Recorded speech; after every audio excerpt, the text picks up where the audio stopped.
आज आपण पाहूया ज्यांची डेट ऑफ बर्थ 2 आहे किंवा ज्यांची डेट ऑफ बर्थची टोटल 2 येते त्यांच्यासाठी जानेवारी महिना कसा असणार आहे ते. रीडिंगला कनेक्ट होण्यासाठी स्क्रीनवर 2 वेळा टॅप करा.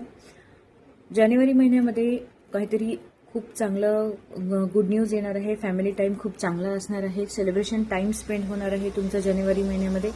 कामाचा लोड भरपूर असणार आहे. खूप जास्त प्रेशर असणार आहे वर्क प्लेसमध्ये तुम्हाला. त्यामुळे थोडंसं जे आहे ते बॉससोबत आपण म्हणतो बॉससोबत त्याच्यामुळे थोडेसे अनबन होण्याचे चान्सेस दिसून राहिलेले आहेत. मनामध्ये थोडेसे पॉझिटिव्ह निगेटिव्ह विचार जास्त येण्याची शक्यता इथे जानेवारी महिन्यामध्ये दिसून राहिलेली आहे. ओव्हरऑल बघितलं गेलं तर जानेवारी महिन्यात 2 तारखेच्या लोकांसाठी थोडासा मिक्स असणार आहे. म्हणजे सेलिब्रेशन टाईम पण असणार आहे त्यांच्यासाठी, थोडासा वर्कलोड पण असणार आहे आणि इमोशन्समध्ये किंवा जे डोक्यामध्ये विचार असतात त्यांचे पण अप अँड डाऊन्स सुरू असणार.